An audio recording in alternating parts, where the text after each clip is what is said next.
Sarah Martinez had always been different from other girls in her small Texas town. While her classmates spent weekends at the mall or talking about boys, she could be found at her grandfather's ranch, learning to shoot tin cans off fence posts with an old rifle that had seen better days. Her grandfather, a Vietnam veteran named Miguel, had noticed something special in his granddaughter's steady hands and unwavering focus from the time she was just 8 years old. "Mija, you have a gift," he would tell her, watching as she consistently hit targets that grown men struggled with. "But gifts mean nothing if you don't have the heart to use them." Sarah's parents weren't thrilled about their daughter's unusual hobby. Her mother, Elena, had dreams of Sarah becoming a doctor or lawyer, something respectable that would lift their family from their working-class roots. Her father, Roberto, worked double shifts at the local factory and barely had time to notice his daughter's remarkable talent. When neighbors mentioned Sarah's shooting abilities, Elena would change the subject, embarrassed that her daughter preferred guns over dolls.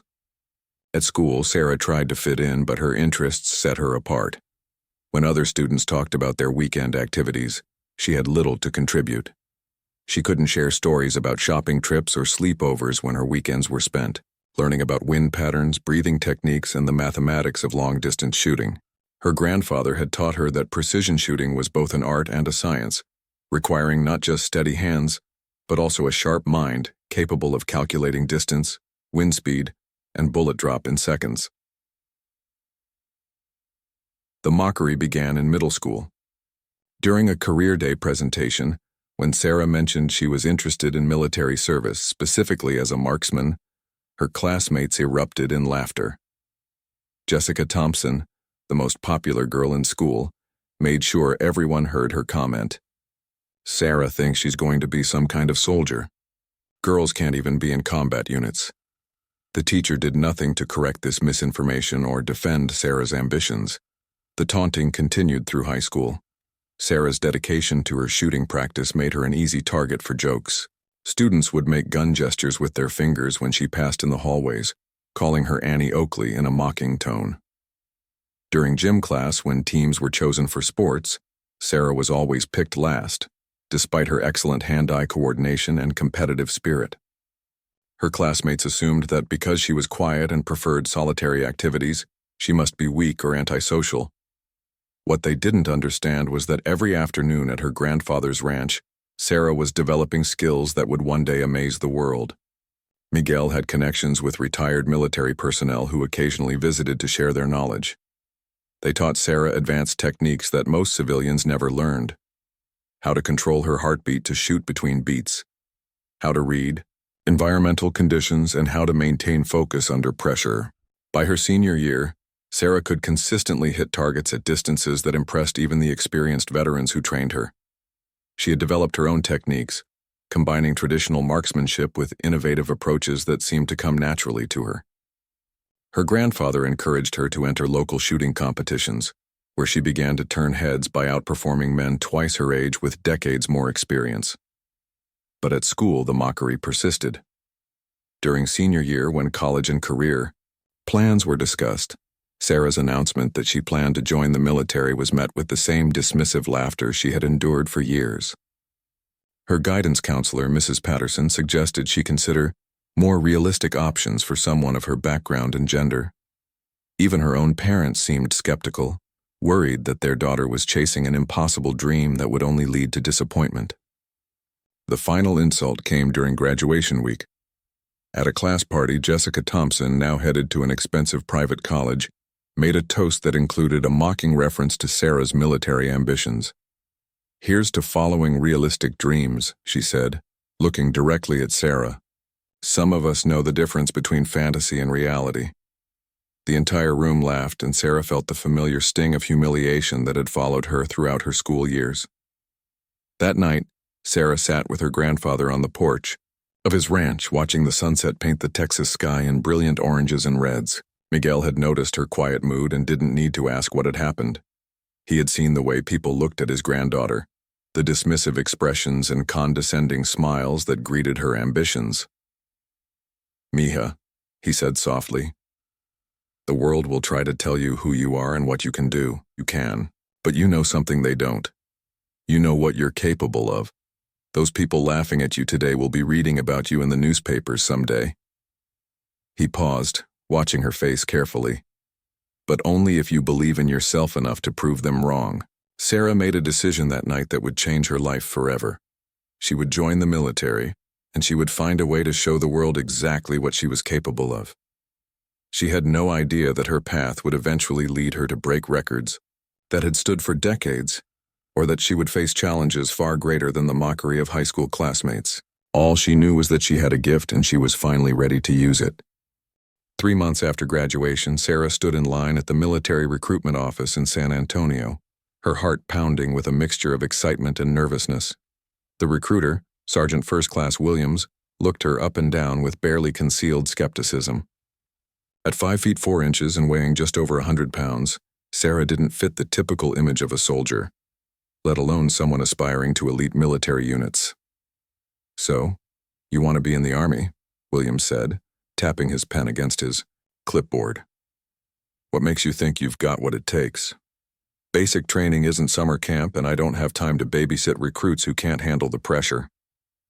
His tone was dismissive, echoing the same doubt Sarah had faced throughout high school. When Sarah mentioned her shooting background and interest in becoming a marksman, Williams actually chuckled.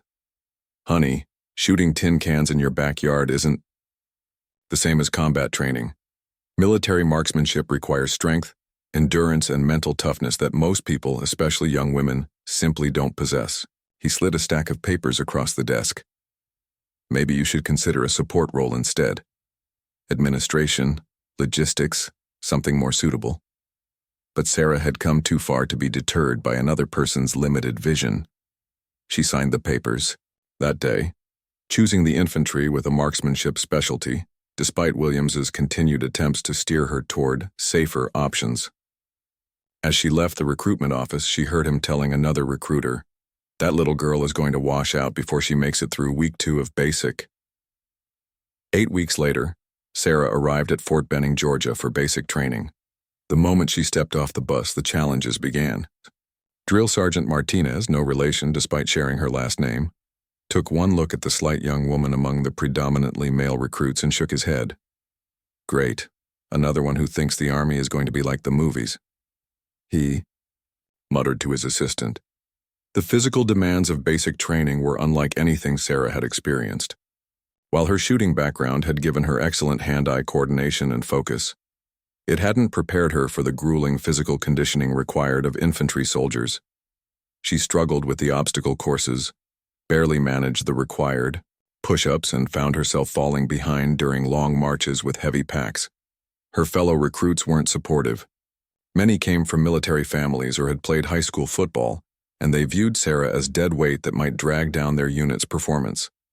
During mess hall conversations, she would overhear comments like, "Why is she even here? She's going to get someone killed in combat." Some recruits started calling her liability, a nickname that stung worse than any high school taunt. The low point came during week 4, when her platoon was being evaluated on various military skills. Sarah excelled at the academic portions, scoring higher than most of her peers on tactical knowledge and weapon systems. But during the physical fitness test, she failed to meet the minimum standards for push-ups and sit-ups. As she struggled through her final push-up, collapsing just short of the required number, she could hear snickers from some of the other recruits. That evening, Drill Sergeant Martinez called her into his office. "Martinez, I'm going to be straight with you," he said, leaning back in his chair. "You're not cut out for this. You're smart, I'll give you that, but infantry isn't about book learning.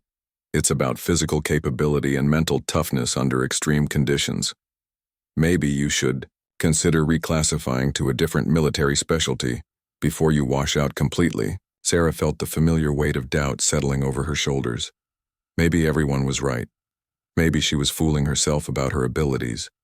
But as she walked back to the barracks, she passed the shooting range where a few advanced trainees were practicing night firing.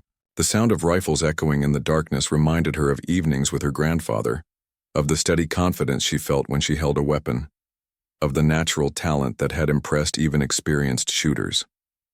That night she wrote a letter to her grandfather, pouring out her frustrations and fears. His reply came a week later, just 2 sentences long. A diamond looks like an ordinary rock until someone recognizes its value and knows how to bring out its brilliance. Don't let them convince you that you're anything less than precious, mija. The turning point came during week 6, when recruits were finally allowed to demonstrate their marksmanship skills on the rifle range. Sarah had been struggling with everything else, but as she settled into the prone position with her assigned M16, something clicked.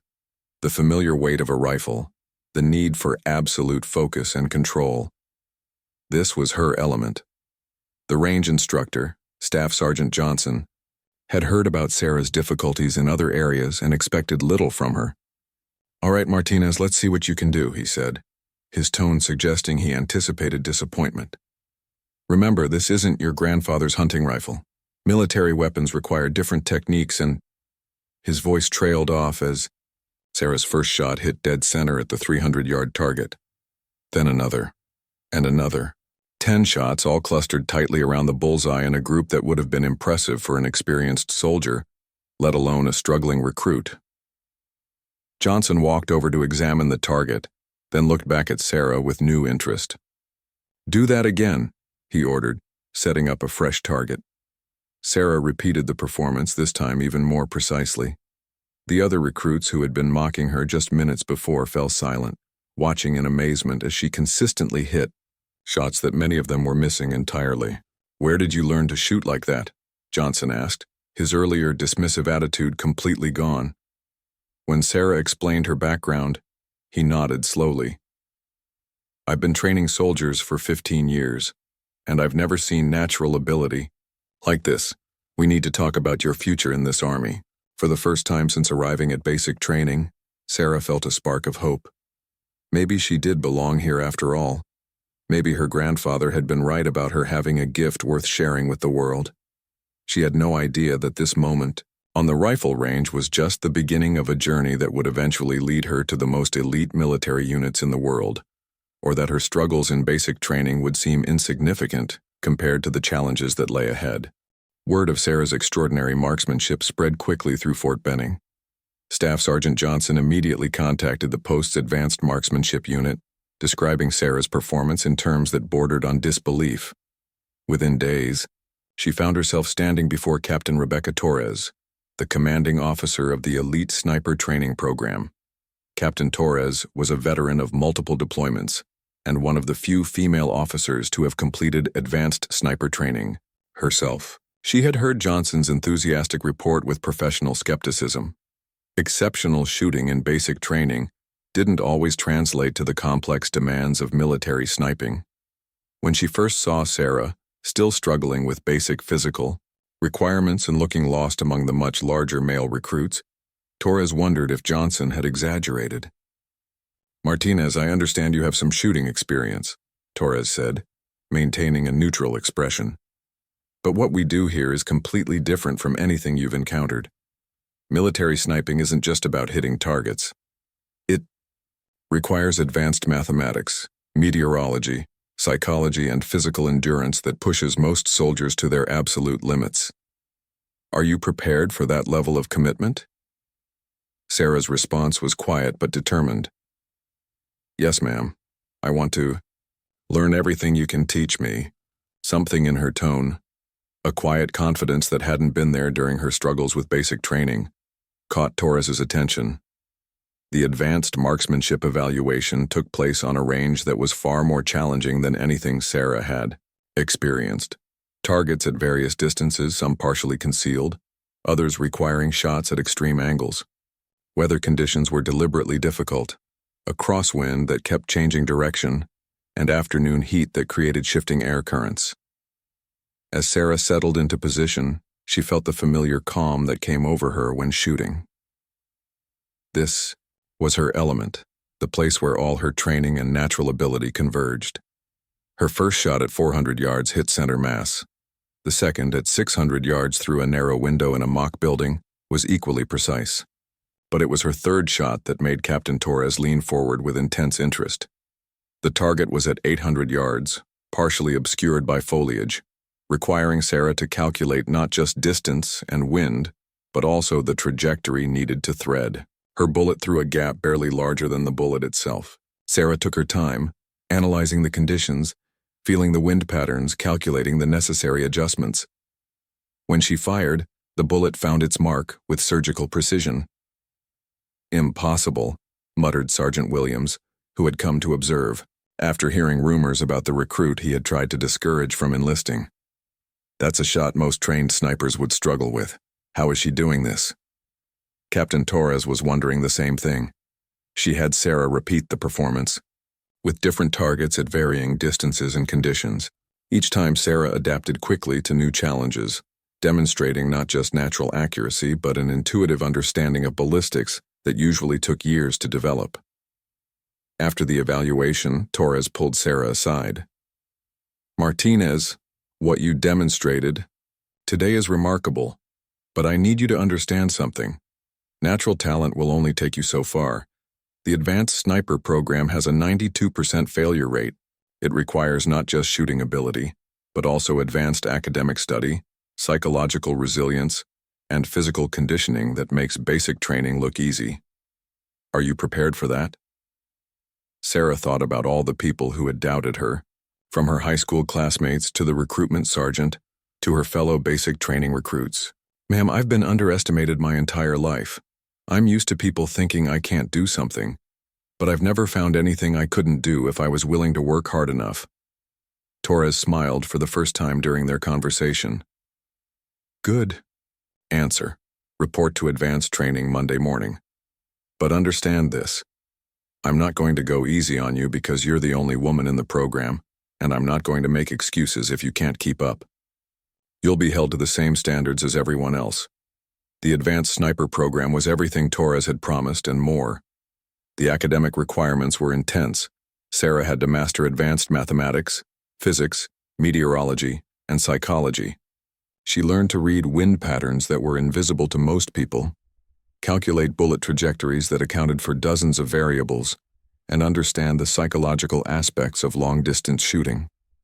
Her classmates were all experienced soldiers, many with combat experience, and they initially viewed Sarah with the same skepticism she had faced throughout her military career. During the first week, she overheard one instructor telling another, "I don't know why Torres accepted her. She barely made it through basic training. This program is going to eat her alive." But Sarah had learned something important during her struggles in basic training. Her value wasn't determined by other people's expectations. While she still struggled with some of the physical demands, she excelled at the mental challenges of advanced marksmanship. Her ability to process complex calculations quickly, combined with her natural shooting ability, set her apart from her classmates. The breakthrough moment came during week 3, when students were required to engage multiple targets at varying distances under time pressure, while calculating all environmental factors in real time. It was a test that pushed even experienced soldiers to their limits, requiring them to demonstrate not just accuracy, but also the ability to think clearly under extreme stress. Sarah's performance was flawless. While her classmates struggled to engage 3 or 4 targets successfully, she managed to hit all 7 assigned targets within the time limit, each shot placed with precision that impressed even the most experienced instructors. Her calculations were perfect, her adaptations to changing conditions were seamless, and her consistency was unlike anything the instructors had seen from a student. Master Sergeant Collins, the program's senior instructor and a veteran of countless combat deployments, approached Sarah after the exercise. "Martinez, in 20 years of training snipers, I've never seen anyone process information and adapt to conditions the way you just did. You have something special, something that can't be taught." For the first time since joining the Army, Sarah felt like she truly belonged. She was still the smallest person in her class, still the one with the least experience, but she was also becoming something extraordinary, a marksman whose abilities were beginning to catch the attention of people far beyond Fort Benning. News of Sarah's performance had reached higher levels of command, and rumors were beginning to circulate about the young soldier who was breaking records in advanced sniper training. She had no idea that her name was being discussed in Pentagon briefing rooms, or that opportunities were being prepared that would test her abilities against the best shooters in the world's most elite military units. 6 months into the Advanced Sniper program, Sarah received an unexpected visit that would change the trajectory of her military career. Colonel James Harrison from Special Operations Command had made the unusual trip to Fort Benning specifically to observe the young soldier whose performance reports had caught the attention of the highest levels of military leadership. Colonel Harrison was not easily impressed. He had spent 30 years in special operations, had worked with the world's most elite military units, and had seen exceptional soldiers come and go. But the reports he had received about Sarah Martinez were unlike anything he had encountered in his career. According to her instructors, she wasn't just breaking program records.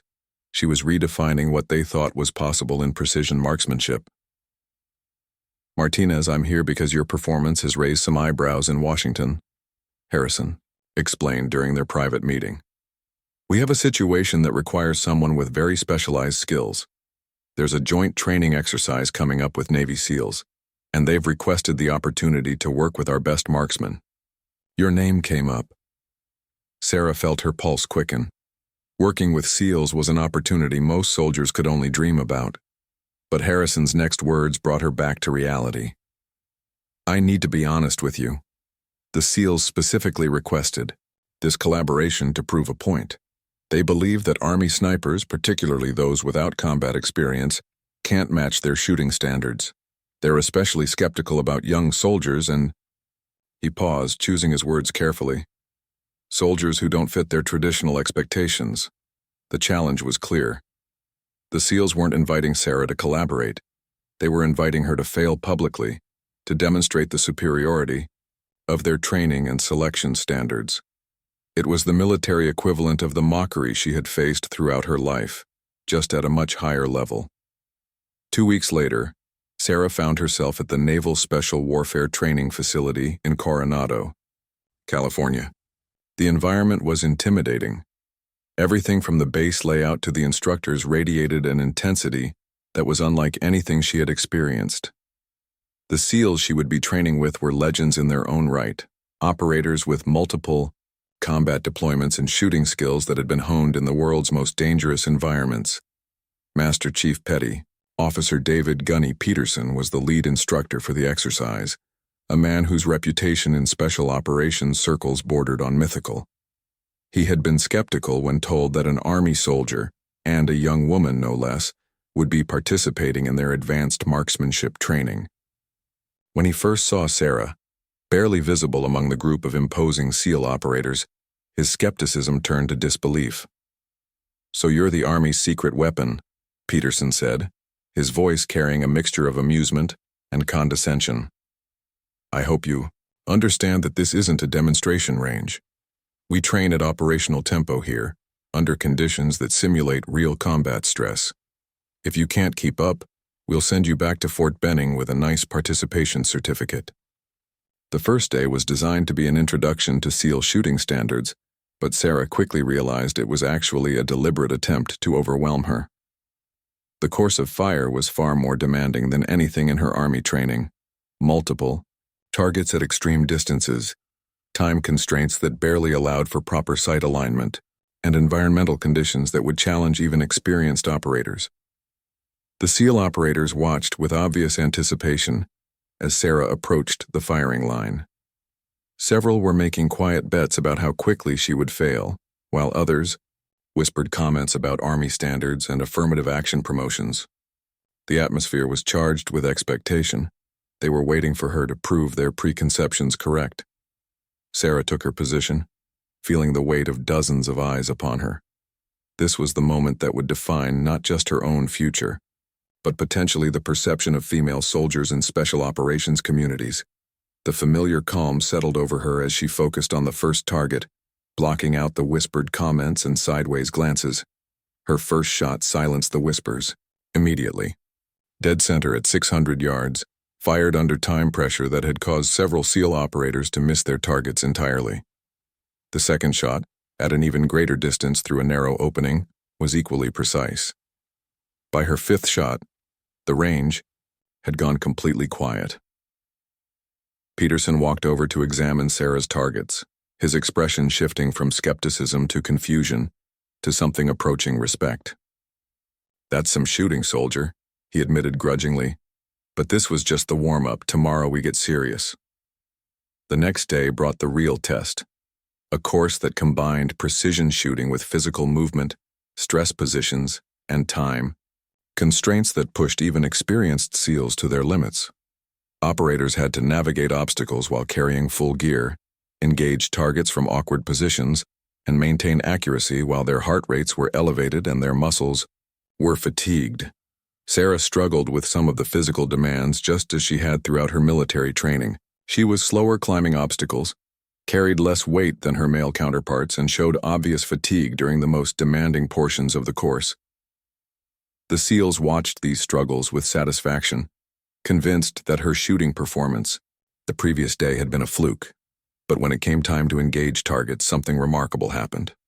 Despite her physical fatigue, despite shooting from unstable positions after intense exertion, despite time pressure that rattled even experienced operators, Sarah's accuracy remained flawless.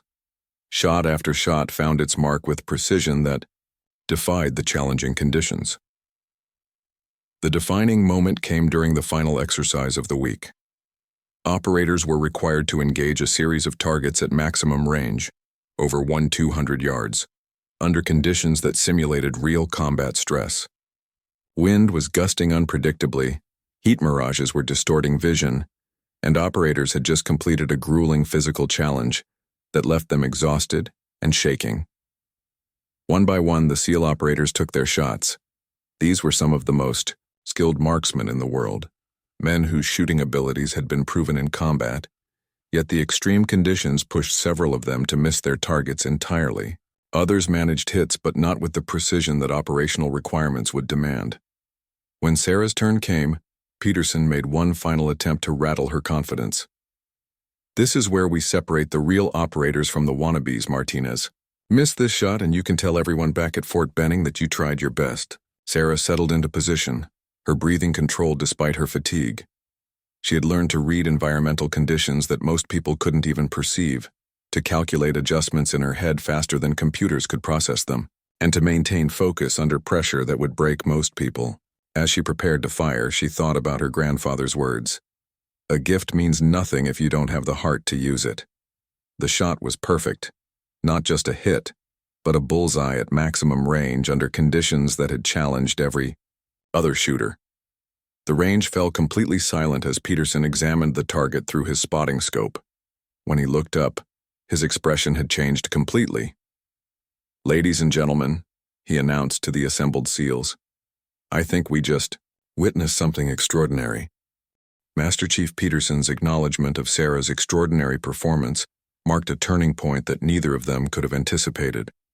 Within hours of the exercise, reports were being filed that would reach the highest levels of Naval Special Warfare Command. For the first time in the history of SEAL training, an outside soldier had not just met their standards but had exceeded the performance of their own elite operators. The reaction among the SEALs themselves was mixed. Some, like Chief Petty Officer Marcus Williams, were genuinely impressed and eager to learn from Sarah's techniques. "I've been doing this for 12 years, Williams admitted privately, and I've never seen anyone read environmental conditions the way she does. She's calculating adjustments faster than our computers can process the data." Others struggled to accept what they had witnessed. The idea that someone outside their elite community, especially a young woman from the regular army, could outperform SEALs challenged fundamental assumptions about their superiority. Some operators began looking for explanations that would preserve their worldview. Maybe the conditions hadn't been as challenging as they seemed. Maybe Sarah had gotten lucky. Maybe the targets had been easier than usual. Peterson, however, had seen too much in his career to dismiss Sarah's performance as luck. That evening, he approached her with a proposition that would change everything. "Martinez, I've been in special operations for 22 years, and I've worked with shooters from every elite unit in the world. What you did today wasn't just impressive. It was historically significant. I want to arrange something that's never been attempted before." The something Peterson had in mind was unprecedented in military history. He wanted to arrange a formal shooting competition between Sarah and the Navy SEALs' most accomplished marksmen, including several who held official records for precision shooting. The competition would be documented and witnessed by representatives from multiple military branches, with the results becoming part of official military records. I need you to understand what this means, Peterson explained. If you agree to this, you won't be competing against regular SEALs. You'll be going up against the best shooters we've ever produced, men whose records have stood for decades.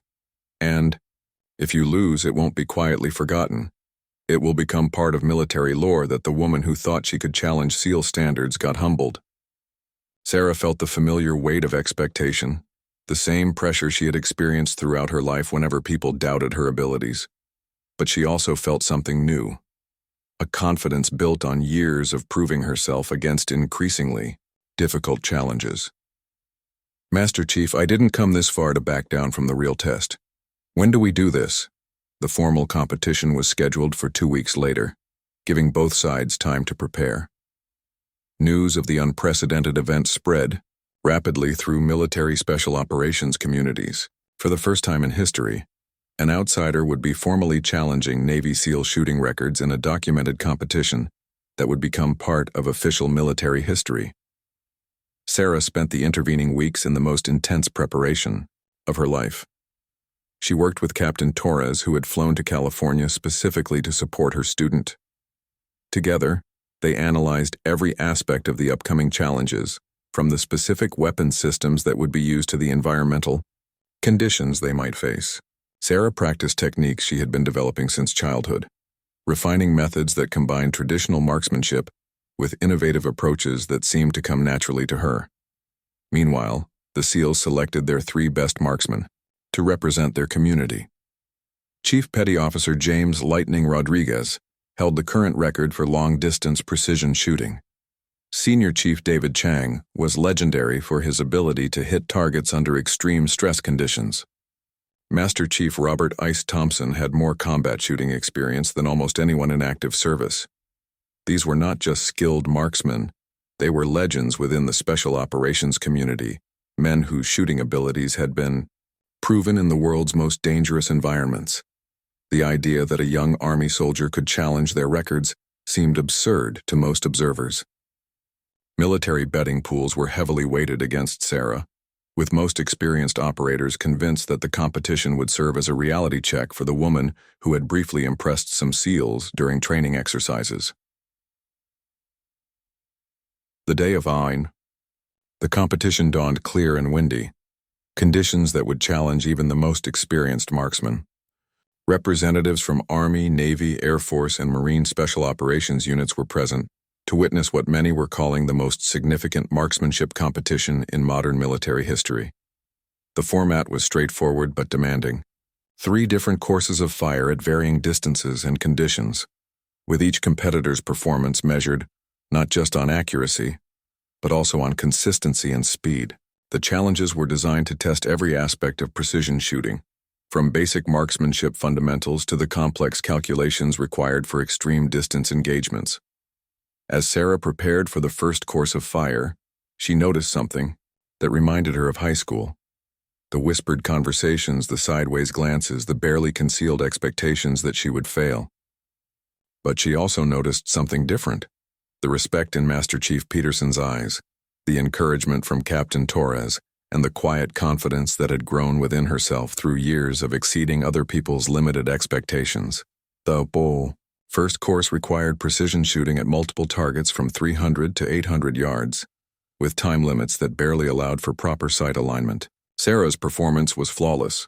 Every shot placed with surgical precision, times that matched or beat the SEAL competitors, consistency that impressed even her harshest critics. Rodriguez, the current record holder, managed excellent shooting, but couldn't match Sarah's combination of speed and accuracy.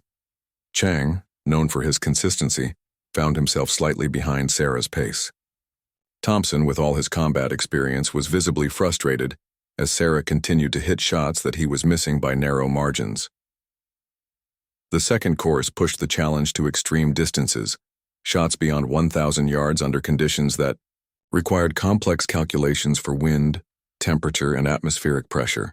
This was where experience and combat-proven skills were supposed to matter most, where the SEALs expected their years of training and operational experience to give them an insurmountable advantage. Sarah's performance on this course wasn't just impressive, it was revolutionary. She engaged targets at distances that had challenged her competitors, but did so with accuracy and consistency that redefined what the observers thought was possible. Her ability to read environmental conditions and make real-time calculations seemed almost supernatural, as if she was processing information at a level beyond normal human capability. By the end of the second course, something unprecedented was happening. Sarah wasn't just competing with the SEAL marksmen, she was decisively outperforming them. The whispered conversations had stopped, replaced by stunned silence as military professionals watched records being broken by someone they had never taken seriously. The final course would determine whether Sarah's performance was sustainable, under maximum stress, or whether the pressure of making history would finally break her concentration. As she prepared for the ultimate test of her abilities, she thought about everyone who had ever doubted her. From her high school classmates to the recruitment sergeant, to the SEALs who had expected her to fail. In a few minutes, she would either vindicate every person who had ever believed in her potential, or provide confirmation for everyone who had been convinced she would never measure up to their expectations. The final course of fire was designed to push marksmen beyond their limits. Targets were positioned at maximum effective range, over 400 yards, under conditions that simulated the most challenging operational environments. Wind was gusting, unpredictably from multiple directions. Heat mirages were distorting target images, and competitors had to engage multiple targets within time constraints that left no room for second chances. As Sarah prepared for this ultimate test, Master Chief Peterson made an announcement that stunned everyone present. Ladies and gentlemen, what we're witnessing today is already historic. Specialist Martinez has not only matched but exceeded every existing Navy SEAL marksmanship record through the first two courses.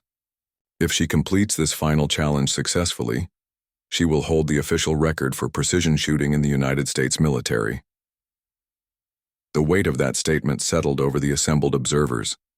This wasn't just about proving that Sarah belonged among elite marksmen. She was on the verge of becoming the official best precision shooter in American military history. The three SEAL competitors, men whose own achievements had made them legends, now found themselves in the unprecedented position of trying to prevent an Army specialist from making history. Chief Rodriguez stepped up for his final attempt first. Despite the pressure of trying to defend SEAL honor, he managed an exceptional performance, hitting targets that most marksmen couldn't even see clearly. His shots were precise, his calculations accurate, and his composure under pressure was everything that had made him legendary within special operations circles. Senior Chief Chang followed, delivering a performance that would have been record-setting under normal circumstances. His years of experience showed as he adapted to the challenging conditions, making complex calculations and adjustments that demonstrated why he was considered one of the finest marksmen in the world. Master Chief Thompson, with more combat experience than anyone present, stepped up for what everyone knew would be a legendary performance. His reputation had been built on impossible shots in actual combat situations, and he carried himself with the quiet confidence of someone who had never failed when it mattered most. His shots were methodical, precise, and demonstrated the kind of real-world expertise that couldn't be taught in any training program. When Thompson finished, the crowd of military observers buzzed with quiet conversation. All three SEAL marksmen had delivered performances that would have been considered exceptional under any circumstances. Their combined shooting represented decades of elite training, combat experience, and natural ability. Under normal circumstances, any one of their performances would have been enough to maintain SEAL supremacy and precision marksmanship.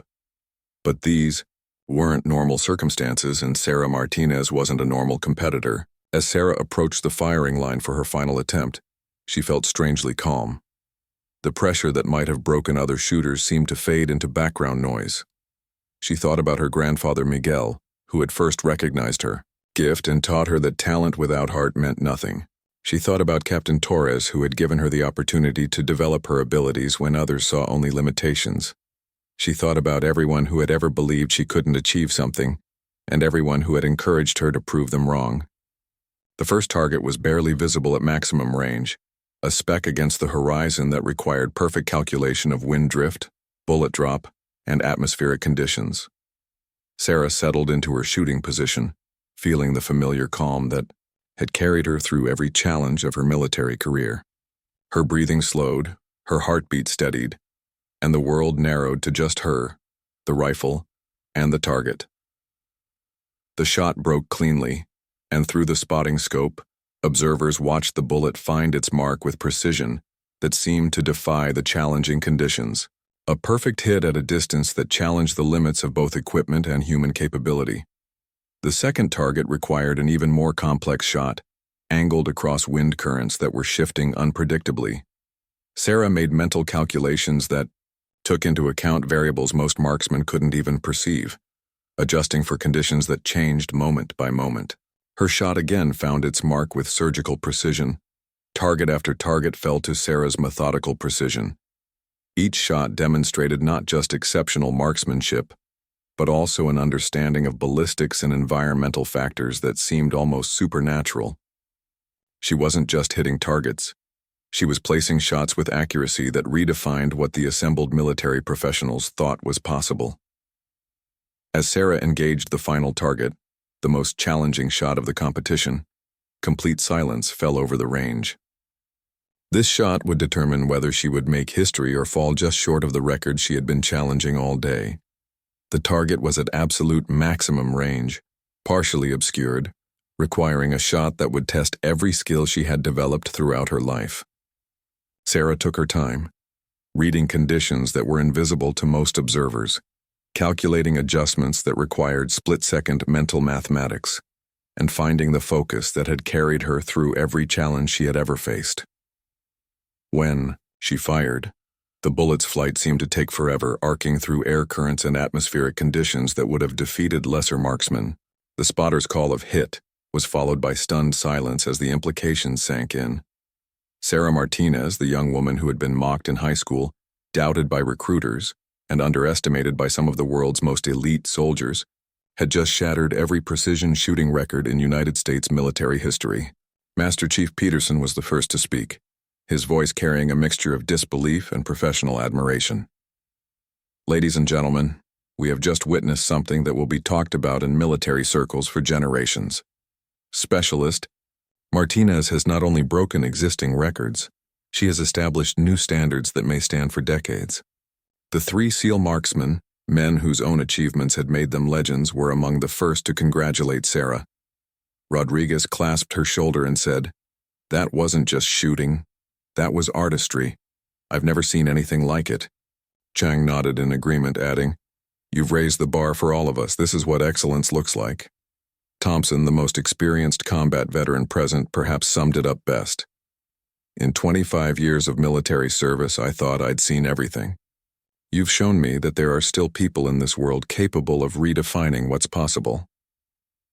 The news of Sarah's record-breaking performance spread rapidly through military networks and eventually reached civilian media.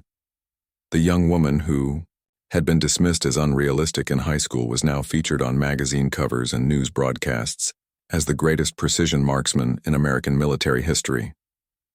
But perhaps the most meaningful recognition came in a letter from her grandfather, Miguel, who had recognized her gift when she was just 8 years old. "Mija, I always knew you had something special, but you've exceeded even my wildest dreams. More importantly, you've shown the world that greatness comes in all forms, and that the people who doubt you most are often the ones who understand you least.